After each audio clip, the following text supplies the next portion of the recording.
One of the hardest moments every woman is facing is right after the health crisis is over. Everybody around is excited, everyone is celebrating, everyone is happy. But then you often find yourself asking, why don't I feel like myself? I'm Shannon, as a cancer survivor who rebuilt her body strong enough to return to active duty firefighting. I now support women in their prime who refuse to be sidelined by cancer to return to strong to lives that light them up. And I'm so excited to be here for this conversation.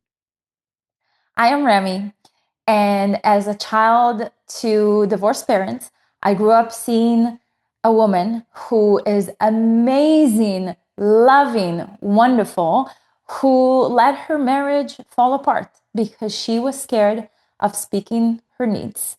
And now I'm on a mission to help women just like you, just like everyone else who's watching this, to find their voice, raise their standards, and speak up unapologetic because no one's voice needs to be unheard. I'm a naturopath, I'm an author, I'm a coach and mentor, and I'm so excited to be here. Thank you, Shannon. Okay, let's kind of set an intention. I'll put my other foot Okay. down because I'm with both like, whew, let's take a deep breath and let's focus. We're setting an intention that this conversation is going to give a lot of value to the people, the person who's going to watch. We are willing and open to speak truthfully and honestly, and everything that will go through us will be valuable and give hope and love and light to everyone that's going to watch and see this. And I'm excited. You often find yourself asking, why don't I feel like myself? Absolutely, 100%. And it's not only like the physical parts of how your body's changed. And in the case of cancer, a lot of people feel like their own body betrayed them.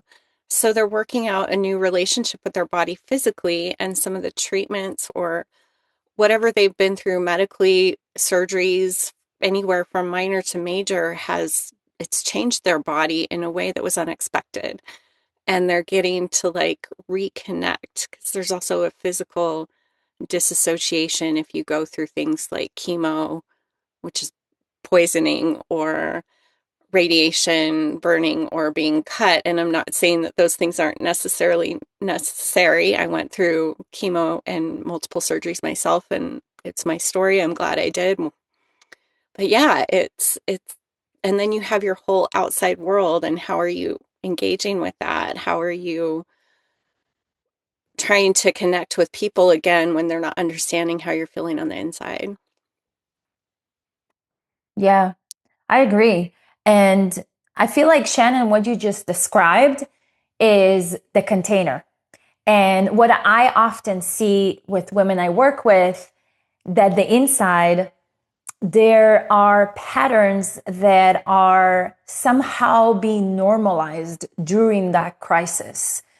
Patterns like over explaining yourself, people pleasing, staying quiet just to keep the peace so everybody around will be okay, not expressing yourself, not expressing your needs. And all of these things come as a side effect, if you will, for the crisis, the time of the crisis. And the reason of it is a little deeper than what we tend to think. And a lot of the times, the reason is that we're entering a survival mechanism, a survival mode. And many women know how to operate on survival. They know what to do, and they know how to set themselves free and really blossom out of a crisis, out of difficult time. And what happens is that then they disconnect from themselves, exactly as you said. So they disconnect physically, they disconnect emotionally and mentally. And then we see a lot of patterns of disconnection from your intuition and from your needs. And then you even forget who you are and what do you really want and what truly makes you happy. And the physical healing is a huge part of it, of course. And there's another part of it, the part that you want to learn and practice how to stay with yourself during the crisis and after the crisis, because that's really where the true deep healing can take place. And that's the holistic healing that we're all talking about. Shannon, if you want to share your personal story. Yes, I couldn't agree more with what you said. And even after I've stepped into the realm, after my own personal journey into helping other women and support other women through this process, I find so many women are not, they're sitting by themselves with it. And you touched on that because of all the things that you mentioned. And so what they do is they go inside, which is another survival mechanism. And it's kind of like the physical part, like if you look at like eating healthy and not getting into the debate about what that means, but let's just say whole foods and you're moving properly, but you're still sitting with all the other stuff, that doesn't work. And sometimes if you're working on all the other stuff, but you're not working on your like what you're eating, if what you're eating isn't healing and helping your body recover, it doesn't work either. Or like how movement can play a role in helping reduce anxiety and helping your body manage stress. Like they're so like intertwined together. It's really incredible. So yeah, I think they have to be paired together and used together. Um, in my own personal journey, I was diagnosed when I was a firefighter at the age of 39, and I was young. I was physically in the best shape of my life, and Wow. some of my surgeons, due to the type of surgery I had a full right side mastectomy, is they wouldn't allow me to get my heart rate over, I can't remember the exact number, but it was something ridiculously low. So even like pedaling with my feet on a recumbent bike really softly was like, they're like, don't do that. So mentally, it affected my mental state because I went through from a person who is so in shape to like not being able to exercise, and I could feel that mental strain. And I had to find other ways. And when I was done with treatment, kind of go, what am I going to do now? And work on like healing my body with those foods, those healing foods, whole foods, a lot of plant-based foods that are high in nutrients, and moving my body in a way that was gentle, building that listening back into my body so that I wasn't pushing too hard. Because especially a lot of us women too, survival mode, we're pushing hard. We got to do the next thing, get the kids here, show up at this event, put a smile on when maybe we don't feel like smiling. Um, yeah, it's really hard to talk about, and it's hard to like know how to know how to sit with that, know how to engage with people without oversharing. And I'm definitely guilty of that as well in my journey, and have learned that it's not helpful for anyone. Yeah, thank you for sharing. It must have been so hard. I can only imagine. And one point that you mentioned about that, it's a journey. It's quite a long journey, because from the moment that you're being diagnosed, there's so many small little moments that you need to make a decision or figure out, oh, do I listen to this, or do I go to another opinion, to a second opinion, or do I do this? What is right? What is the food, or what's the right treatment? And there's just so much that that's really the survival mode that women go into, and they're just really wanting to survive, truly survive, literally survive. And you mentioned that after, then what happens, and I tend to see that a lot, that what happens is you overdo it, and you kind of like, in a way, it's like compensating on everything that was missing, or for that time period that you were, let's call it, away, right, from life, really, or disengaged from life. And one of the things that I believe to be true is the more we get into those little moments of just pausing with everything around, because it's so easy to get caught up with all the opinions, everybody around, and people who truly, truly, truly love us, and people who truly want the best for us. They all have opinions, and then somehow you lose your opinion, and you lose you're not really losing your opinion, you're just losing your voice because you get caught up. And I think those moments where we stop and take pauses, intentional pauses, that's where we can still stay connected. And from my experience, I, throughout my life, found myself being in a position where, very similarly, I was taking care of everybody else's emotions. I was managing everybody else's emotion. It wasn't not necessarily a specific health crisis, but it was a pattern that I noticed. And I noticed it mostly in relationships. And I realized that I'm over explaining myself, I'm over giving.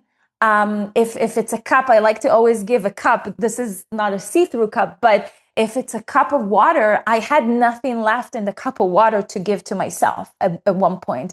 And it became so toxic, and I was so much into it, and I lost my complete self. I just truly lost myself and my connection to my emotions, where at one point I realized I have a choice. I could either lose myself managing everybody else's emotions, everybody else's needs, put them all before me, or I could go back to me and learn and practice how to go back to my intuition and how to speak my voice. And it was hard. It was very hard. And it's still a process, it's still a journey that I keep on rebuilding and recalibrating. And I think to that part, the physical healing doesn't necessarily build self-trust immediately. It doesn't happen automatically. And that's where we want to practice. 100%. 100%. And yeah, I can so relate to everything that you've just said. Was there one thing in particular that you found helpful for your own journey, or even that clients particularly find helpful? I find that clients really vary, like depending, because we all have our interests and what fills us up. Yeah. Yeah. My biggest thing personally is, and always been, journaling. I've always loved putting pen to paper, writing. People call it rage on the page. People call it morning pages. People call it in all different names. For me, it works. Throughout the years with different clients, as you mentioned, people are different and people like different things. And one of the things that I started doing with the specific person is to record herself, because she said, look, I'm not journaling, I'm not meditating, I'm not going to do it. And I said, okay, no, all good, all good. Can you record yourself on your notes app or your WhatsApp app or whatever app? Can you do that? And she was like, oh, I haven't thought about it. Okay, I'll do that. And then she started doing it. It was really difficult, challenging at the beginning. But the more she did it, it's not a recording she sent me or anybody else. It's not anything she did with it at all. The goal of it, and the goal of journaling or meditating, all those things, is to get you out of the state of survival, disconnect from it just for a tiny little second, and process everything that's going through. So speaking it and the recording app was a fantastic idea for her specifically. I sometimes do it for myself as well. When I go on a walk, if I'm kind of working through something in my relationship, my marriage, and work, whatever, I'll record to myself. And I'll just say, oh, and this, and I think this, and I think this, and I'll start babbling and going on and on. And what happens, and that happens also with journaling again, what happens is all of a sudden, I feel lighter. And that's what happened with this client. I think it was around 2.5 weeks or 3 weeks in that she actually sent me a recording when she was saying, "Oh my God, this is genius. I feel so relieved. It's like I'm talking and I'm talking, and there's no judgment. Nobody's going to judge you because you're recording to yourself. Nobody's hearing this. And you're just letting it out, letting it out. And the more we release that tension from, again, survival mode, think about the nervous system. Everything's so contracted, everything's so shut down and closed up. So when we open it, and then you can take a deep breath and then come back to yourself. I'm curious if you have one tip or one thing that really you saw that is helpful for you and your clients as well. I absolutely love that. Like it's because some people don't want to sit there and journal. Some people don't want to sit there and meditate.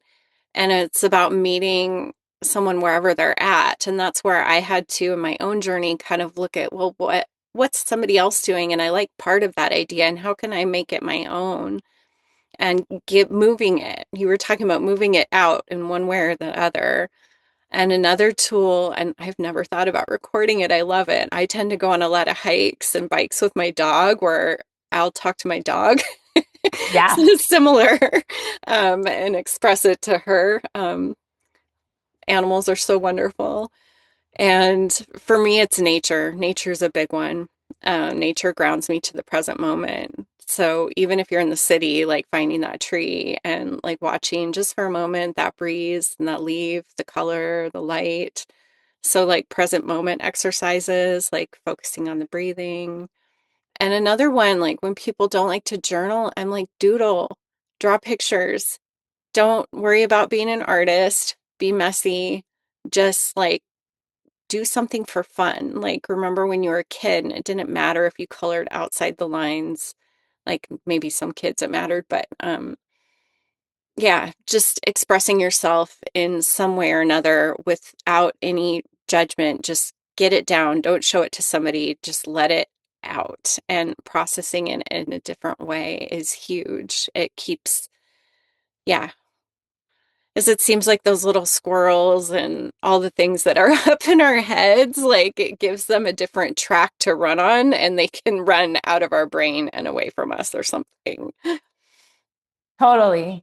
That's amazing. That's so beautiful. And you know what came up for me when you mentioned nature and your dog? And funny enough, my dog just stepped around here because she maybe heard the word dog. I think my Um, dog was making but some noise in the background for a second too. wait, I lost the track. Okay, yeah. Okay. The nature, the dog, all those things. What happens in our body is also our brain produces oxytocin, which is the hormone of falling in love and having a good mood. So all those things and connecting to your inner child, to doodle, all those things produce those hormones that are actually hormones for good mood. So it's win-win in all directions. And one thing that I do want to close off with or just leave people with is there's so much information out there. Not only the social media, we now have the chat GPT, we have Claude, we have Gemini, all those things. Yeah. The best information, the best ever information that you'll ever come across is the information that you hold your inner wisdom. And it's confusing and it's challenging to get connected to it. And it's so worth it once you do. Because, yeah, the guru, this on Instagram or this person on whoever can tell you multiple things. If that doesn't work for you, it's nonsense. Don't compare yourself. Don't measure yourself to those standards of those people. Focus on you and your journey and try it out. Try it out. Try journaling. Try walking with your dog. Try whatever the case may be. Try, see how it works for you. If it makes you feel shitty, don't do it. If it makes you feel good, okay, let's continue and go and continue doing that. Yeah. That's why I was so excited to talk to you when you wanted to like sit down and have a conversation because I knew we were on the same page in so many different ways, coming at similar problems from a couple different angles and a couple different perspectives. And it's one of my biggest things that I coach with health and wellness, like above all the meals and the exercise that everybody focuses on is that intuition, is reconnecting. And when you've had a major illness or major trauma or some adversity, there's this separation from that intuition. And I find when I can connect the client back to their own intuition, and this is my own personal journey too, that the answers that somebody else will come up with for themselves are better than any advice I could have given. Like, and it's such a beautiful process to watch and watch those lights come on in those women. It's really cool. I So love it. I'm so thrilled that we got to sit down and get to chit chat on, at least for me, a beautiful sunny day. I know. I'm so excited about it too. Thank you so much for doing this with me. I'm excited and I truly hope that we were able to give as much value as we can. And obviously, we'll put some links down below if anyone wants to work with you, with me, or just continue being in our sphere and just see what we're up to. That would be lovely. Thank Yeah, you. I was going to ask you that, like, if what people wanted to work with you, where's the best place to get in touch with you? I appreciate you asking this, Shannon. I can leave a link down below. It's to apply to work with me one on one. And I do see many women think that it's more about self confidence and it's more about gaining more confidence. It's actually not. It's actually the day to day habits that we have that determine everything else in our lives. So that's the work that I love to do. Awesome. That's so Yay! exciting. Yeah, we'll definitely leave links below.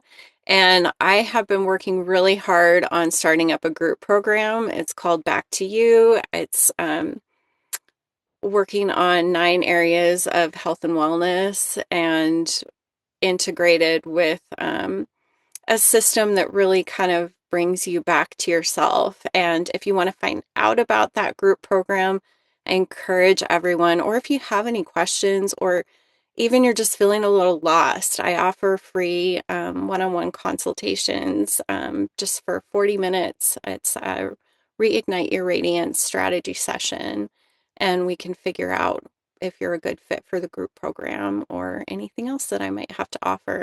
And as you see, we're both Remi and I are really well connected. If we can't help you, we might know somebody who can and is a better fit. So I want to just put that out there too. Um, there's a lot of beautiful practitioners out there. So yay! Well, take care of yourselves and hopefully we'll see you some point in time.